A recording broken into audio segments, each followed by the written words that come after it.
Welcome to Keeping It Real Talk Show. Your host, Tim Williams, and your co-host, LaGrace Williams. Now let's go into the show. Hi, I'm Timothy Williams. I'm your host for Keeping It Real Talk Show.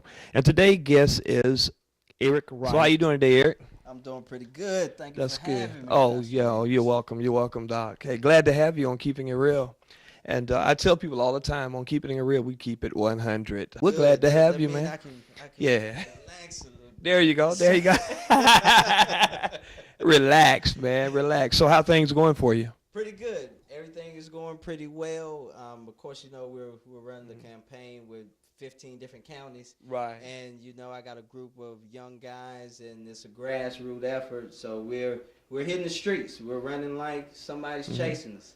So wow. we're definitely staying busy. Long days, even longer nights. Right.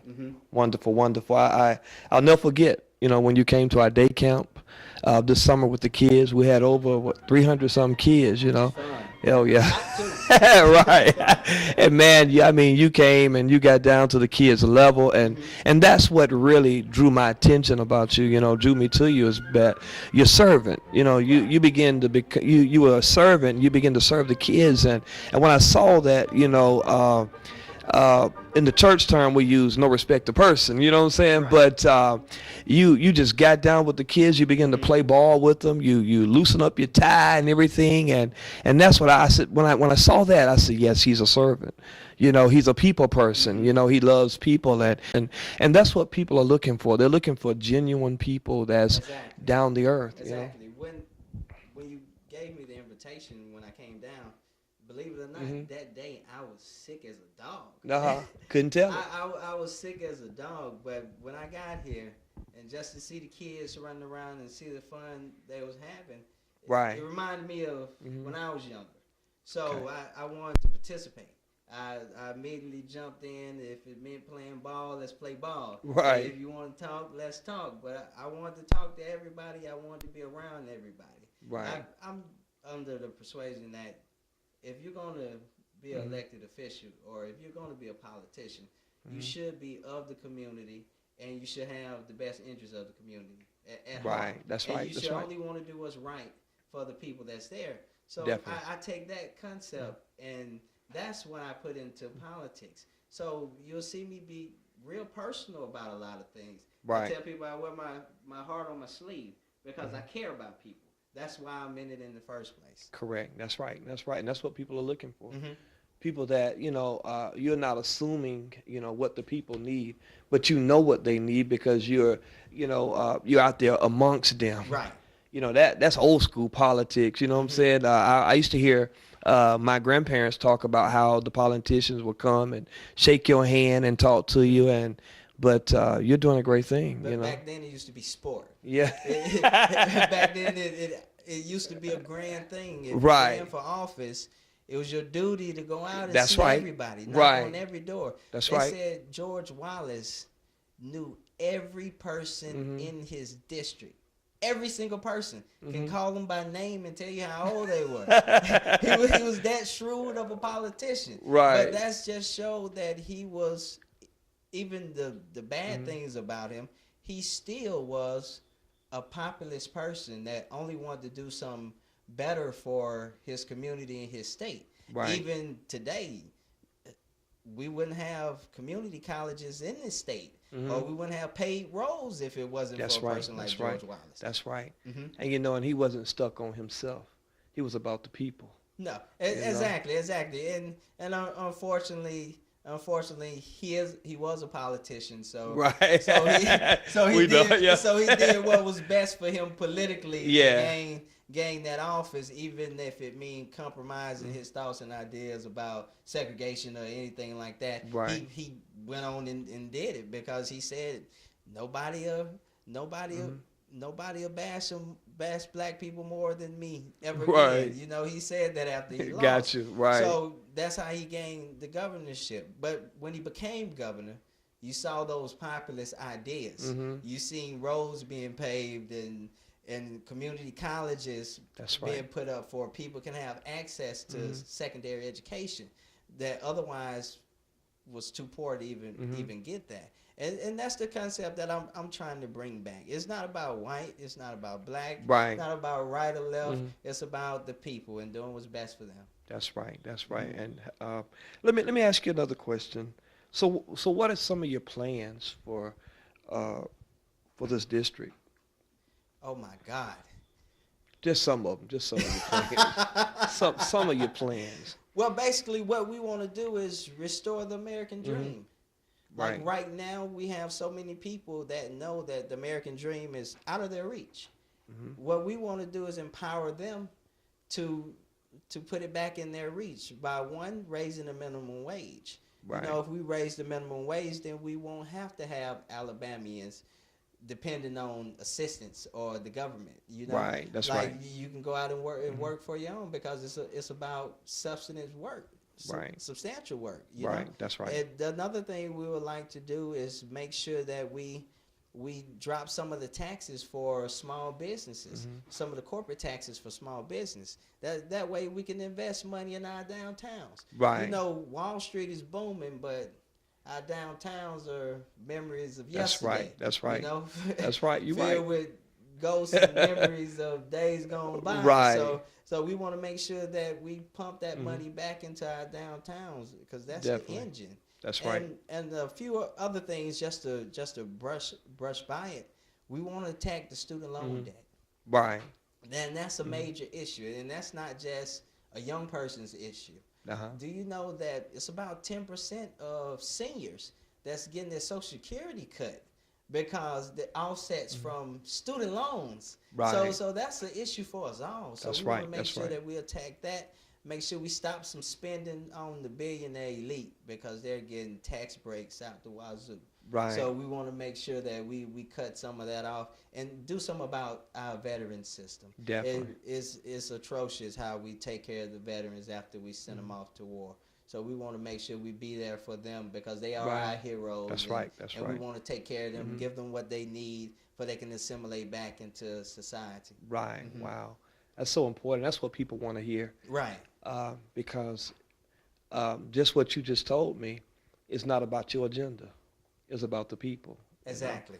And that's what people want to know because now people are saying, now what can you do for me? How can you help me? You know, here it is.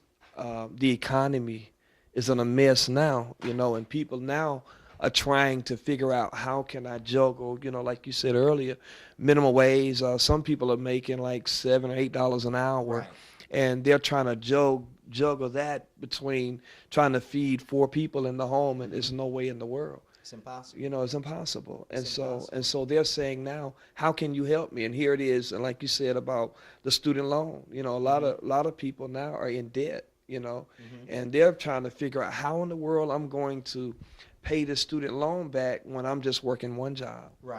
You know, and you said a mouthful, you know, and people wanted to hear that. So let me ask you this here.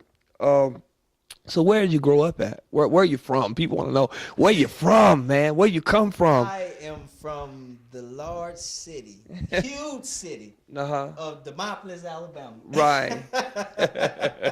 The city of the people. Demopolis is West Alabama. They call it the Vine and Olive Colony. It's filled with so much history. It was actually founded by the French. So you actually still have older people in Demopolis that still speak French and Creole. That's one thing a lot of people doesn't know. That's why I was so interested in the French language growing up. But I grew up in Demopolis. I'm a country boy at heart. I like fishing. I like to go fishing. You know, I like to make sure that I played ball. Like we did a lot of things, and I wouldn't trade it for the world. And I think I got one of the best high school educations I could possibly get from a public school. Called Demopolis High. But that's where I'm from, born and raised. I am Alabama through and through. Great. So now, I'm going to hit you with a big question. What made you to get in politics? Well, to be honest, like majority of us, we only want politics to work. Right. You know, we really don't pay too much attention to it. We just would like it to work as it should, and it's doing the best thing it is possible for the people. And whenever you see that not happen, right, you can't turn a blind eye. That's right. That's right. You can't walk away, or you can't allow it to continue, because it may not affect you today. Right. But your son, it will affect. That's right. Or your daughter, it will affect. Right. And we can't keep putting things off to the next generation. Right now, we're sitting in a place where there's no vision for our future anymore. Right. Everybody's a pessimist. Nobody wants to say, I have a grand idea that I want to try to accomplish. We're living off the backs of people 50 years ago. Right. We're still driving on the roads from people that paved them 50, 60 years ago. Where's our ideas? What do we see for the future? You know, in 2014, you should have cell phone service anywhere you go. Right. You know, that's right. That's a no-brainer. That's right. That's a no-brainer. You should have cell phone service. You should have access to the internet and Wi-Fi. Right. You need that just for communication, but you also need it for education. That's right. For your kids can be more competitive. That's not true. only on a state level or country level, on a global level. Right. And if we don't do that for our kids, then we're setting them at a terrible disadvantage. That is true. That's so true. We got to have a vision for the future. What do you see that vision being? And I see the vision filled with great things. Right. I'm an eternal optimist. I really think that this country is headed in a great place, but it's going to take the people to stand up to say what they want. That's right. Instead of allowing some rich brat or fat cat or some CEO somewhere, or some invisible Geppetto pulling screens saying what they would like for their personal interest. Right. But when the people step up and say what they want and send a clear message Right. that this is what we're about. We're about the future. We want to take care of everything for our kids and our grandkids and their kids. Then you'll see everything change. That's why I want to step into politics and also let African American kids know that it's possible. That's right. That's right. It's possible. It's possible. You can do anything that you set your mind to. Right. You know, you don't have to rap. You don't have to play football to be on TV. You don't have to rob anybody to make the 5 o'clock news. That's right. Just to be famous. You can pick up a microphone or pick up a book and run for office. That's right. Don't be scared. Don't be scared no matter what nobody says. Push. Jump off the cliff. Go ahead and jump off the cliff. Don't be scared to jump. Right.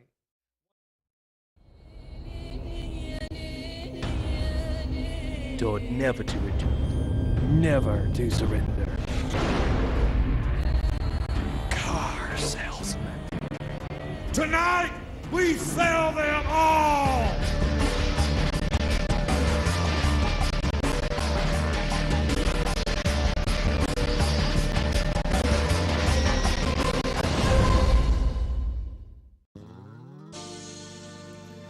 At Elba Chevron Travel Center, breakfast is served every morning and lunch every day.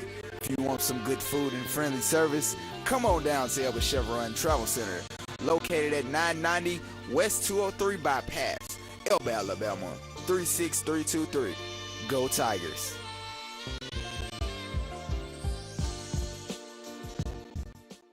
How's your campaign running? How are you operating, pretty much? Well, we're operating on love and pure dedication and heart. Right. That's what we're running off of. Definitely. Because we're definitely as much as we would like to raise campaign funds, and much as we would like to have enough money to do a lot of things to get our name out more, or to be more involved in the community with certain things, but we use what we have. We haven't had any major help from any party, or we haven't had any major help from any state party, any federal party. There's no Obama machine that's behind us, so you can't connect me to that. You can't say that I'm controlled by a certain group, because there's no group. It's only the people that's with Right. us. If you look at my donor list, it is all citizens. Mhm. Giving $1, giving $5, Right. giving $20, whatever they gave, I took it as love and Right. cherished it with my heart. And they've allowed me to continue this. Yeah, times have been hard. Sometimes I've gotten down, but I stay the course. Right. That's right. Stay the That's course. right. I That's stay right. the course because people believe in this mission. Right. Like wholeheartedly, people believe, and as long as they believe, I would not stop. Right. Mhm. Definitely. I like that drive, you know, and that sends out a great message to people. Don't give up, no matter how hard it gets. You know, you may not have all the things that you need, but if you hang in there, you know what I'm saying. I Right. always tell people, God will bless you. Mhm. And so, you know, I'm a big person about, you know, on youth, working with our young people. So, what can you, with our young people, I notice here in Elba, we don't have anything for our young people. We don't have somewhere for the kids to go and play sports or get involved in, you know, if they don't play sports at school or play basketball or football, they're likely to be on the street corners, you know, Right. looking for something to do. I know here in Elba, the kids don't have anything, you know, positive to get into Right. after school hours. You see what I'm saying? And so the problem we're having is that kids tend to find negative things to get into. Right. We don't have a YMCA here in Elba, and those are some of the things that we need if we're going to, you know, save our young people. Right. Well, I think the greatest thing that we need to do first, Right. and this is a bit of tough love that I give everybody. Right. The first thing we need to do is have a standard of what our culture is. Right. And once we do that, we can understand that our culture does not consist of loud music or gunshots Correct. or whatever the case may be. We need to find different things to get our children involved in. Correct. Especially acting, you know, art. There's a million other things that your children can get into other than Correct. sports. That's right. And we need to start instilling in our children's mind that those things are cool too. Correct. Because if we allow them to grow up to think the only cool thing you can possibly do is play football, play basketball, Right. you know, they'll be less likely to pick up an art brush. They'll be Correct. less likely to want to develop poetry or play a tuba or a trumpet, you know. Correct. Like we need to make sure that our school systems are fully funding like things like band.